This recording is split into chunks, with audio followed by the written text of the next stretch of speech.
ॐ नमः सिद्धेभ्यः। ॐ नमः सिद्धेभ्यः।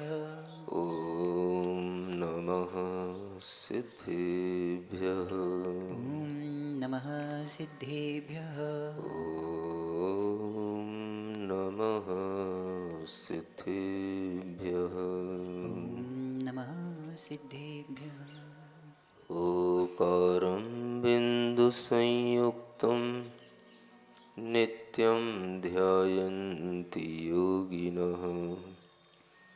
कामदं मोक्षदं चैव ओंकाराय नमो नमः। अरहमित्यक्षरं ब्रह्म वाचुकं परमेष्ठिनः। सिद्धचक्रस्य सद्बीजं सर्वतः प्रणमाम्यहम्। देवाधिदेव 1008 श्री ऋषभनाथ भगवान की, वर्तमान शासन नायक श्री वर्धमान महावीर भगवान की जय।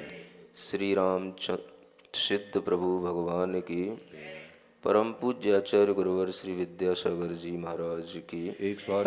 108 परम पूज्य अरहम योग प्रणेता पूज्य मुनि श्री प्रणम सागर जी महाराज की। 108 वात्सल्य मूर्ति परम पूज्य मुनि श्री चंद्र सागर जी महाराज की जय। 24 जिन राज को प्रणमो बारंबार, रामचरित वर्णन करूं तुच्छ बुद्धि अनुसार। सरस्वती माँ शारदे तुमको सुमरूं आज, वीर प्रभु रखना मेरी लाज सभा में आज। श्री राम चरित्र कीर्तन के माध्यम से श्री राम की कथा निरंतर चल रही है और यह कथा करते करते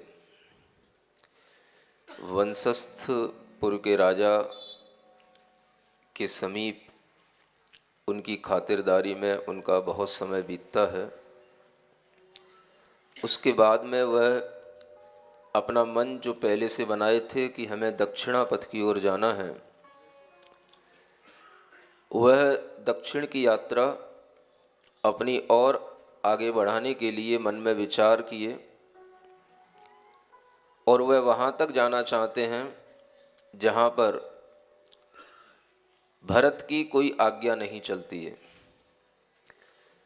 वह उस भूमि को, उस दक्षिणा पथ की ओर जब जाने के लिए उद्यत होते हैं तो रास्ते में उन्हें एक दंडक वन मिलता है और वह दंडक वन ही वह जगह है जो दक्षिणा पथ का एक तरह से अंतिम किनारा है। वहाँ पर भरत की आज्ञा नहीं चलती, कोई बस्ती नहीं, कोई राजा नहीं।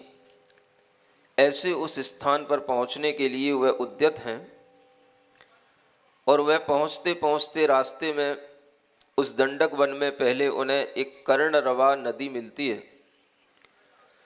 उस कर्णरवा नदी के पास में उसके तटों पर वह कुछ दिन के लिए विश्राम करते हैं।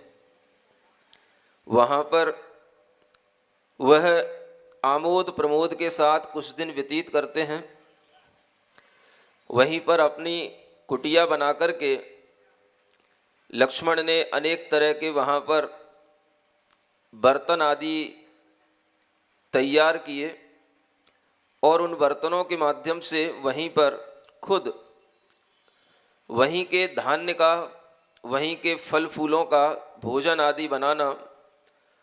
और आप सोच भी नहीं सकते कि उस समय पर वो सब चीज़ें जो जीवनोपयोगी होती हैं, खाने पीने के योग्य होती हैं, वो सब उन वनों में सहज मिला करती हैं।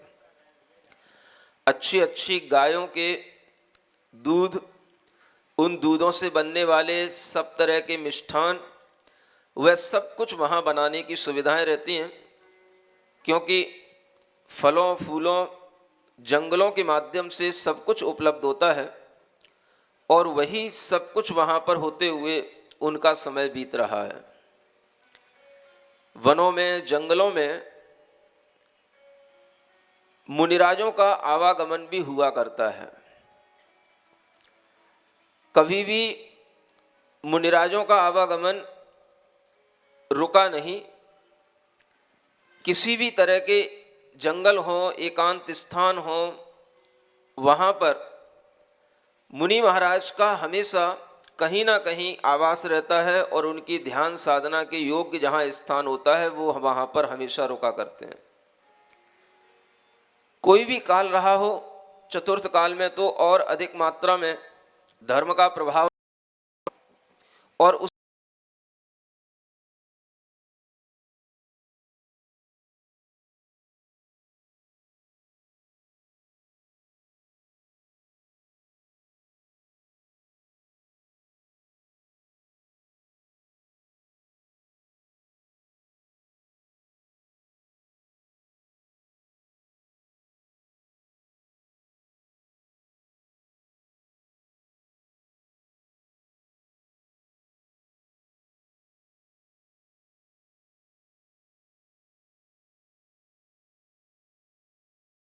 होने के बाद में उनके लिए दो मुनि महाराज आकाश से गमन करते हुए दिखाई देते हैं। वह मुनि महाराज चारण रिद्धिधारी मुनि महाराज होते हैं और ये चारण रिद्धिधारी मुनि महाराज हमेशा आकाश से गमन किया करते हैं। दो युगल मुनिराज के उन्हें दर्शन होते हैं और जब उन्हें दर्शन होते हैं तो बड़े प्रेम भाव से, आनंद भाव से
सकता है, उसके भेद कुछ अलग हैं, वो भक्ति के ही अनेक रूप हैं।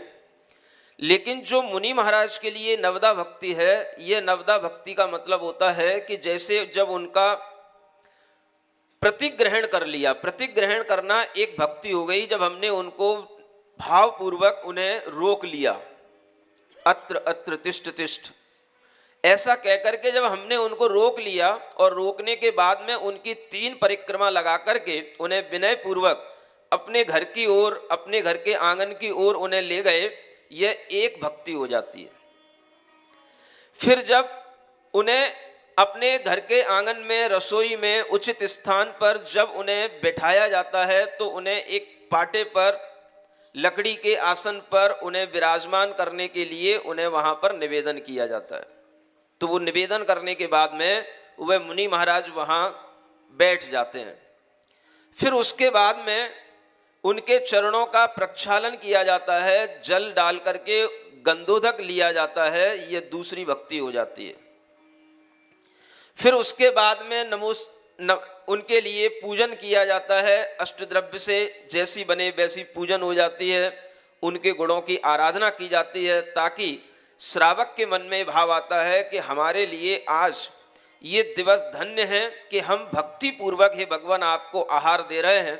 ऐसा नहीं कि आपको आहार की इतनी ज़रूरत थी कि आपके लिए हम आहार दे रहे हैं तो हम बहुत बड़े हो गए। श्रावक अपने मन में भक्ति भावना से, उस विनम्रता से अपने आप को बहुत लघु महसूस करते हुए और उनके गुणों की पूजा बंदन करते हुए वह एक भक्ति और कर लेता है, जिसे अष्टद्रव्य से पूजा कही जाती है। ऐसी शुद्ध द्रव्य से पूजा करने के बाद पुनः वह नमोस्तु करता है, एक भक्ति और हो जाती है। और फिर उसके बाद में वह अपने मन से उनके लिए एक विश्वास दिलाता है कि जो यहाँ पर आप भोजन करेंगे, हम आपको जो भोजन देंगे वह मैंने मन से, वचन से, काय से शुद्ध होकर के बनाया है। स्नान आदि से निवृत्त होकर के शुद्ध वस्त्रों से, जिन वस्त्रों को किसी ने छुआ ना हो, ऐसे शुद्ध वस्त्रों से उस भोजन को बनाया गया है और शुद्ध वस्त्रों से ही वह भोजन दिया जाता है। जिन शुद्ध वस्त्रों को पहनने के बाद में कोई भी शरीर की क्रियाएं किसी भी तरह की न की गई हो, ऐसी वह पूर्ण शुद्धि के साथ में वह भोजन कराने के लिए जब वो श्रावक उद्यत हो जाता है, तो वह मन शुद्धि, वचन शुद्धि, काय शुद्धि, आहार जल शुद्ध है, यह 4 शुद्धियां और उनके लिए बोल करके उनके लिए विश्वास दिला देता है। इस तरह से यह नवदा भक्ति माने 9 प्रकार की भक्तियां होने पर वह मुनि महाराज उस श्रावक से आश्वस्त होकर के आहार ग्रहण कर लेते हैं। वह श्रावक जानता है कि शुद्ध भोजन कैसे होता है, शुद्ध पानी का चयन कैसे किया जाता है, यह उसे ज्ञात होता है। और इसी तरह का शुद्ध भोजन पान वनों में, जंगलों में हमेशा मिला करता है। ग्रामीण जीवन जब तक रहता था, हर घर घर में शुद्ध भोजन पान रहता था, क्योंकि हर दिन शुद्ध आटा बनना है, रोजाना का आटा बनना है, रोजाना मसाले बनने हैं, रोजाना ऊखली में कूटना है सब कुछ। पहले से पैकेट बंद कोई चीज़ें, ये जो बाजार का सिस्टम चला है, कभी भी अगर पुराने लोग यहाँ बैठे हों तो आज से 20 साल 30 साल पहले कभी आटा, नमक, मसाले कभी कोई लोग घर में पैकेटों के माध्यम से खरीद करके कभी नहीं लाते थे। आटा वगैरह ये सब चीज़ें घर में बना करती थी। धीरे धीरे चक्कियाँ आई तो चक्कियों से बन करके आने लगा, तब भी वो बहुत सारी मात्रा में आकर के घर में रखा जाने लगा। लेकिन शुद्ध तरीका वही था, जब प्रतिदिन आटा बना करता था, प्रतिदिन सुबह सुबह दादी माँ चक्की पीस करके वह आटा निकालती है, रोजाना उखली से उसमें खल बत्ते से मसाले बनते थे। तो ये शुद्ध भोजन प्रतिदिन होता था। नलों की व्यवस्थाएं नहीं थी, ये शहरों की व्यवस्थाएं नलों की।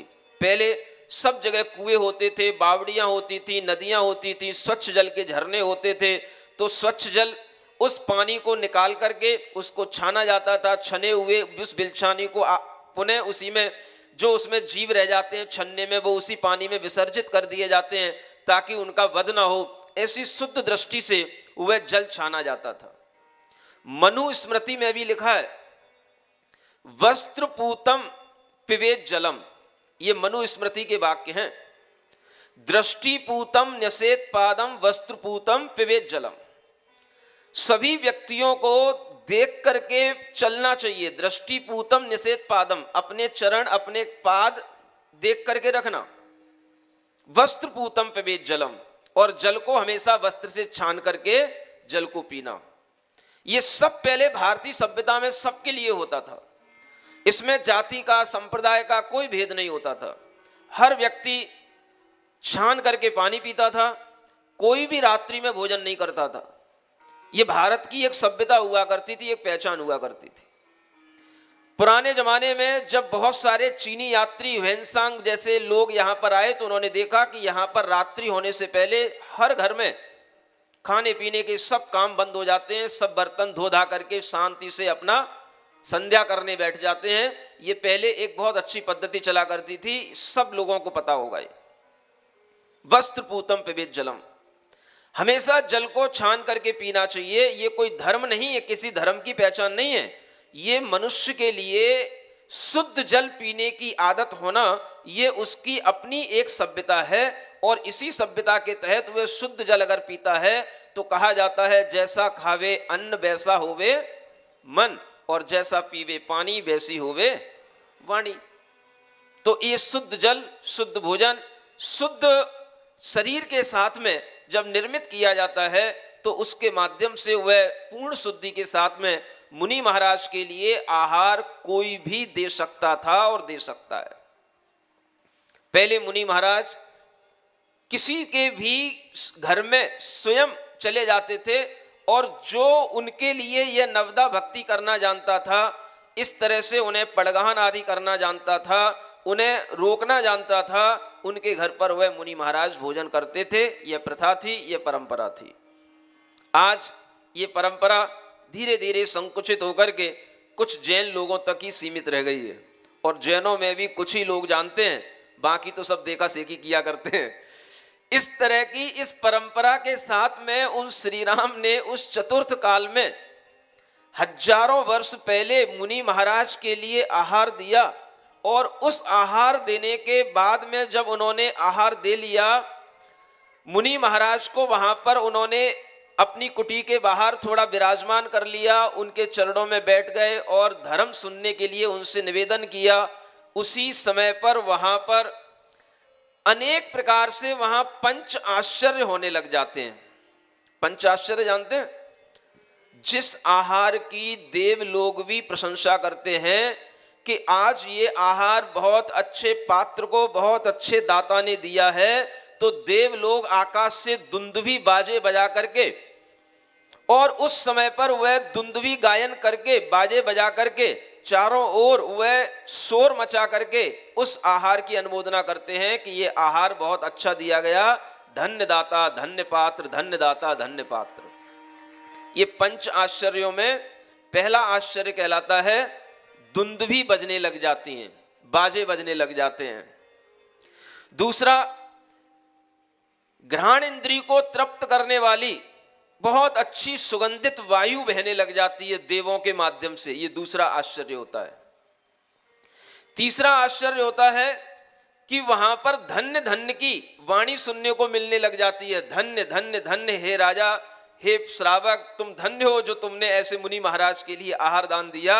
उसकी प्रशंसा करने के लिए देव लोग सामने आकर के खड़े हो जाते हैं। और ये सब कुछ वहां उस दंडक वन में होने लगा। इसी के साथ में पुष्पों की वर्षा होती है, 5 रंग के पुष्प वहां पर बरसाने लग जाते हैं देव लोग। ये चौथा आश्चर्य होता है। और 5वां आश्चर्य होता है कि वहां पर रत्नों की वर्षा होती है, जहां पर ऐसे मुनि महाराज को ऐसे श्रावक लोग आहार कराते हैं। न श्रावक को पता कि मुनि महाराज कहाँ हैं और न मुनि महाराज को पता कि यहाँ कोई श्रावक हो सकता है। और ऐसी जब कोई अचानक से घटना घटित हो जाती है तो देव लोग भी प्रसन्न होकर के पंचाश्चर्य करते हैं और ऐसे ये पंचाश्चर्य वहाँ होने लग जाते हैं।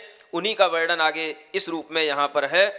रत्न और पुष्प वृष्टि 7 पंचाश्चर्य होते हैं, वहीं एक गिद्ध बैठे वृक्ष पर यह दृश्य लगते हैं। मुनि दर्शन से परभव याद सारे आ गए उसको, इस भव पापों का फल रौरव दिखा सामने उसको, मिटाने पाप अपने आ गिरा मुनियों के चरणों में। हुआ सुंदर स्वरूप ऐसा, कहाँ तक हाल वर्णों में। पैर वैडूर मणि समचोच, हो गई लाल मूंगे सी। चमकले स्वर्ण की वह पंख लगते, बहुत प्यारे हैं कहा सीता ने, स्वामी भाग्य सुंदर हमारे हैं। उसी समय पर एक और घटना घटित होती है। इधर मुनि महाराज का आहार होता है, मुनि महाराज बैठे होते हैं। जब आहार दिया जाता है उससे पहले पाद प्रक्षालन किया जाता है, और पाद प्रक्षालन का वह जो जल है वह कुटी के बाहर रखा रहता है। वहीं एक वृक्ष के ऊपर एक गिद्ध पक्षी आकर के वहां पर बैठ जाता है। वह गिद्ध पक्षी वह सारा दृश्य देखता है कि यहां क्या हो रहा है। जब दुंदुभी बाजे बढ़ते हैं, तरह तरह के वहां पर आवाजें होती हैं, सारे पक्षी इधर उधर भाग जाते हैं, लेकिन वह गिद्ध पक्षी नहीं भागता। उसे देख करके सीता के मन में थोड़ा सा क्रोध भी आता है, आकुलता भी होती है, और वो कहती है कि देखो ये कितना ढीठ पक्षी है कि सारे पक्षी इधर उधर चले गए, भाग गए, ये अभी तक यहीं बैठा है। वह बैठा बैठा देख ही रहा था कि जहां पर मुनि महाराज का गंधोदक रखा हुआ था, उनके चरण धुलाने के बाद में जो जल बचा हुआ जहां पर रखा था जिस थाली में, वह गीध उसी समय पर आकर के उस थाली में बैठ जाता है और उनके उस गंधोदक से अपने पूरे शरीर को नहला लेता है। उसी में वह अपने पंख इधर उधर करके वह पूरे शरीर को उससे अपना स्नान करा लेता है। और ऐसा देखते देखते उसी समय पर उसके पापों का ऐसा प्रक्षालन होता है कि उसका जो रूप कुरूप था वो एकदम से वह उस गंधोदक के प्रभाव के कारण से सुंदर रूप बन जाता है। उसका इतना सुंदर रूप बन जाता है कि उसके जो पैर हैं वो वैडूर्य मणि की, माने नील नील मणियों की आभा वाले चमकीले उसके पैर बन जाते हैं। उसके पैरों के जो पंजों की जो उंगलियां होती हैं वह सब लाल लाल एकदम से मूंगा मणि की बन जाती हैं। उसकी चोंच है वो मूंगा मणि जैसी दिखने लग जाती है। उसका पूरा शरीर स्वर्ण की कांति के समान बढ़िया सुंदर दिखने लग जाता है। और ऐसा देख करके वहां राम सीता ये सभी आश्चर्य में पड़ जाते हैं। मुनि महाराज वहां बैठे ही थे, एकदम से मुनि महाराज के समक्ष भी ये सब दृश्य देखने को आया। तो उस समय पर वह सब निवेदन करके मुनि महाराज से पूछते हैं कि ये कौन पक्षी है और इसके लिए ऐसा भाव कैसे बन गया, और इसका ये एकदम से काया का रूप कुरूप से स्वरूप कैसे हो गया। तो मुनि महाराज उसके कुछ पिछले जन्म की कहानी बताते हैं कि जिस वन में आप रुके हो ये दंडक वन कहलाता है, और इसी दंडक वन का एक दंडक नाम का ही राजा हुआ करता था। उसी राजा के नाम पर यह वन बना था। ये आज वन है, कभी ये बहुत बड़ी नगरी हुआ करती थी, बहुत बड़ा अच्छा सुंदर शहर हुआ करता था। दंडक राजा ने कभी कोई ऐसा कृत्य कर दिया कि उसने कभी आवेश में आकर के अनेक साधुओं को उसने विनाश करा दिया, उसने अनेक साधुओं की हत्या करा दी। और उसी के पाप के कारण से एक साधु को वह सब देख करके क्रोध आया, और उसके क्रोध के कारण से पूरा का पूरा वन जल गया।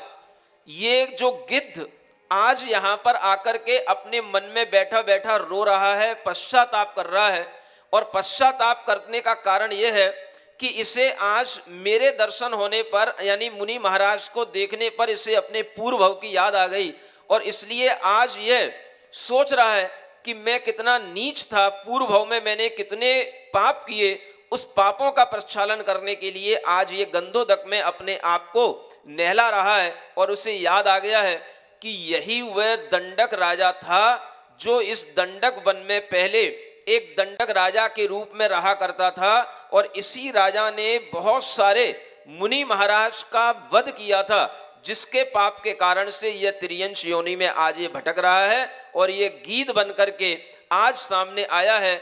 अब इसके पाप के प्रक्षालन का समय आया है। यह उन्होंने उसके पूर्व जन्म की कथा उसको जब सुनाई और ऐसा उसका रूप बनते हुए देखा, तो सीता के मन में, राम के मन में ऐसे उस गीध के प्रति